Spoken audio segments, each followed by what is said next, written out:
চলুন এক নজরে দেখে নেই মার্চ 2026-এর গুরুত্বপূর্ণ সব ঘটনা। নতুন সরকার থেকে শুরু করে সোনার রাস্তা। মার্চ 2026 ছিল আসলেই ঘটনাবহুল।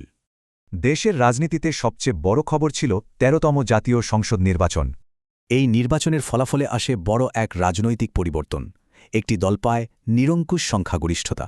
বাংলাদেশ জাতীয়তাবাদী দল মানে বিএনপি ২০৯টা আসন নিয়ে বড় একটা জয় পায়। এই নির্বাচনে মোট ভোটার উপস্থিতির হার ছিল ৫৯.৪৪%। আর এই বিশাল জয়ের পর তারেক রহমান নতুন প্রধানমন্ত্রী হিসাবে শপথ গ্রহণ করেন। এবার আসা যাক শিক্ষা খাতের একটা বড় খবরে। সরকার প্রতিষ্ঠা করল দেশের নতুন পাবলিক বিশ্ববিদ্যালয়, নাম ঢাকা সেন্ট্রাল ইউনিভার্সিটি। ঢাকার ৬টি বড় সরকারি কলেজকে একসাথে করে এই নতুন বিশ্ববিদ্যালয়টি গড়া হয়েছে। তো দেশের বাইরে সারা বিশ্বে কি হচ্ছিল, চলুন দেখি কিছু অবাক করা উদ্ভাবন। যেমন ধরুন, দুবাইতে ঘোষণা করা হয়েছে বিশ্বের প্রথম সোনায় মোড়ানো রাস্তা তৈরি। আর পাকিস্তান, তারা হাতে নিয়েছে বিশ্বের সবচেয়ে বড় কোরআন তৈরির ঐতিহাসিক এক প্রকল্প।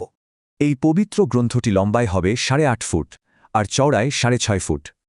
আচ্ছা, দেশে ফিরে আসি। সবার চোখ তখন বাংলাদেশ প্রিমিয়ার লিগের ফাইনালে। আর সেই ফাইনাল শেষে ২০২৬ সালের চ্যাম্পিয়নের মুকুট পড়ল রাজশাহী রয়্যালস। ফাইনালে তারা হারায় চট্টগ্রাম রয়্যালসকে, যারা রানার্স আপ হয়ে সন্তুষ্ট থাকে। অর্থাৎ নতুন সরকার থেকে শুরু করে বিপিএল চ্যাম্পিয়ন মার্চ মাসটা ছিল পরিবর্তনে ভরপুর। অনেক নতুন অধ্যায়ের শুরু হলো এই মাসে। কিন্তু এর দীর্ঘমেয়াদী প্রভাব কি হবে?